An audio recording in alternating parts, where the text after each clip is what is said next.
अमित शाह कल झारखंड में मौजूद थे। संडे के दिन इलेक्शन है और भारतीय जनता पार्टी ने अपना संकल्प पत्र जारी किया है।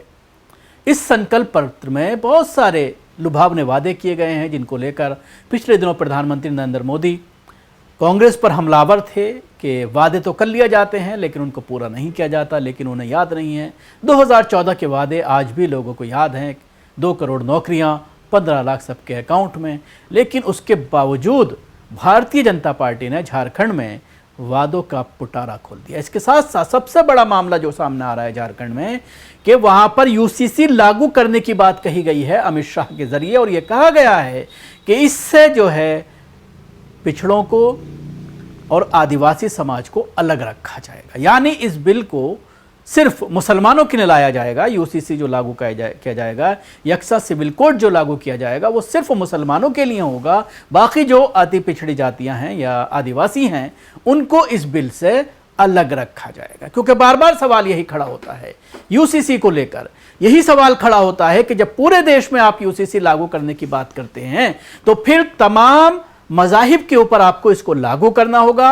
ये सिर्फ मुसलमानों के लिए आप लाना चाहते हैं तो आप साफ साफ कह दीजिए कि मुस्लिम पर्सनल लॉ नहीं चलेगा, सिर्फ मुसलमानों के लिए हम इस बिल को लेकर के आ रहे हैं। क्योंकि बार बार जब इस बिल को लाने की बात होती है तो यही कहा जाता है कि मुसलमानों से ज़्यादा असर इस बिल का आदिवासियों पर पड़ेगा, पिछड़ों पर पड़ेगा, उन लोगों पर पड़ेगा जो बहुत ही निचले तबके के लोग हैं। उनके अंदर जिस तरह की बहुत सारी रीति रिवाज हैं, रस्म रिवाज हैं, उनको जो है समझा पाना बड़ा मुश्किल होगा। जिस तरह से प्रॉपर्टीज़ की में बंटवारे की बात है तो आदिवासी समाज में सिर्फ मर्दों को ही प्रॉपर्टी में हिस्सा मिलता है। उसके बाद एक से ज़्यादा शादियों का भी जिक्र आता है। बहुत सारी चीज़ें ऐसी हैं जो कहीं ना कहीं यूनिफॉर्म सिविल कोड से टकराती हैं। इसलिए वोट बैंक हासिल करने के लिए हिंदुओं का उनको अलग रखने की बात अमित शाह कर रहे हैं, जिसको लेकर के सोशल मीडिया पर लगातार सवाल खड़े हो रहे हैं। तो फिर आप साफ साफ कह दीजिए कि आप सिर्फ मुस्लिम पर्सनल लॉ बोर्ड को मुस्लिम पर्सनल लॉ को ख़त्म करना चाहते हैं। आप सिर्फ मुसलमानों के जो विशेष अधिकार मिले हुए हैं कानून के ज़रिए उनको ख़त्म करना चाहते हैं। साफ साफ उसका कुछ और नाम रख दीजिए, उसको यूसीसी मत बोलिए। क्योंकि अगर यूसीसी से किसी समाज को, किसी तबके को, किसी ग्रुप को अलग रखा जाएगा तो फिर वो यूसीसी नहीं होगा। ये एक बड़ा सवाल है। तो सरकार के ज़रिए, अमित शाह के ज़रिए कल ये ऐलान किया गया झारखंड में कि हमारी सरकार झारखंड में यूसीसी लाएगी और आदिवासियों को हम उससे बाहर रखेंगे, उनके अधिकार और कानून के साथ छेड़छाड़ नहीं करेंगे। ये बयान अमित शाह ने दिया है। आपको ये कैसा कानून है जो मुसलमानों पर ही लागू किए जाएंगे, और वो भी वो कानून जिसको इस बुनियाद पर लाया जा रहा है कि ये सभी को एक समान रखेगा। अब समानता कहाँ रह गई? आप समानता की बात करते हुए यूसीसी की वकालत करते हैं कि सबके लिए यकसा कानून होना चाहिए, फिर आप आदिवासियों को अलग क्यों रख रहे हैं? ये एक बड़ी मुसलमानों के खिलाफ घिनौनी साजिश है, जिसका खुलासा कई बार पहले भी हो चुका है कि अलग रखने का कोई मकसद नहीं है, मतलब नहीं है। तो जाहिर सी बात है फिर आप यूसीसी ला ही क्यों रहे हैं? जिस देश का गृह मंत्री देश के लिए बनाया गया है, मुसलमानों पर जबरन कानून थोपने के लिए किस तरह से खुलेआम मंच से खड़े होकर के केंद्रीय गृह मंत्री कहते हैं। गृह मंत्री ने कहा कि झारखंड में बीजेपी सरकार बनने पर समान नागरिक संहिता यूसीसी लागू होगी, लेकिन जनजातीय समुदायों को इसके दायरे से बाहर रखा जाएगा। उन्होंने कहा है कि झारखंड मुक्ति मोर्चा ये प्रचार कर रहा है कि यूसीसी से आदिवासियों के अधिकार और संस्कृति प्रभावित होंगे, जो गलत है। मंत्री ने बताया कि पुनर्वास आयोग का गठन विस्थापन से पहले पुनर्वास सुनिश्चित करने के लिए किया जाएगा। यदि बीजेपी सत्ता में आती है तो सरना धर्म कोड पर विचार किया जाएगा।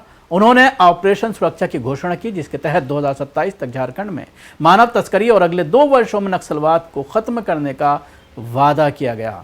शाह ने संकल्प पत्र जारी करते हुए कहा कि हेमंत सोरेन सरकार ने घुसपैठियों को पनाह दी है, जिससे आदिवासियों की संख्या घट रही है और डेमोग्राफी बदल रही है। उन्होंने कहा बीजेपी सरकार घुसपैठियों के झारखंड से बाहर निकालेगी और इसके लिए कठोर कदम उठाएगी। झारखंड में केंद्रीय गृह मंत्री अमित शाह ने बीजेपी का घोषणा पत्र जारी कर दिया है।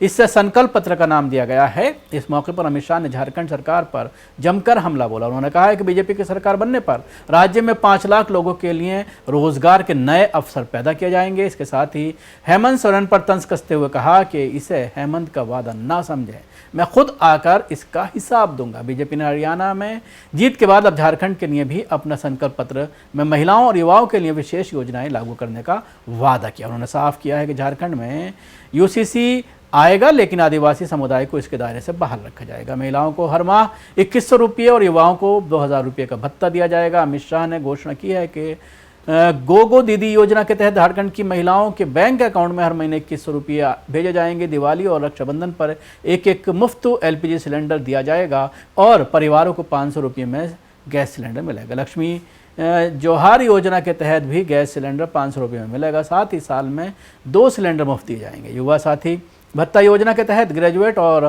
पोस्ट ग्रेजुएट बेरोजगार युवाओं को 2 वर्षों तक हर महीने 2000 रुपया भत्ता दिया जाएगा। इसके अलावा महिलाओं के नाम पर 1 रुपये में रजिस्ट्री और वृद्ध, विधवा एवं दिव्यांग के लिए 2500 रुपये तक मासिक पेंशन का प्रावधान किया जाएगा। इसके साथ ही युवाओं को 5 लाख युवाओं को रोजगार का वादा किया गया हो। किसानों के लिए भी बहुत सारे वादे किए गए हैं कि 31 रुपये प्रति क्विंटल उनका गेहूं खरीदा जाएगा और जल्द से जल्द उनकी पेमेंट कुछ ही हफ्तों के अंदर उनके अकाउंट में आ जाएगी। इस तरह के लुभावने वादे अमित शाह के जरिए किए गए हैं, लेकिन सबसे ज़्यादा चर्चा जो बनी हुई है वो यूसीसी का जो वादा किया गया है इस घोषणा पत्र में, उस पर कहीं ना कहीं लोग तरह तरह की टिप्पणियां कर रहे हैं।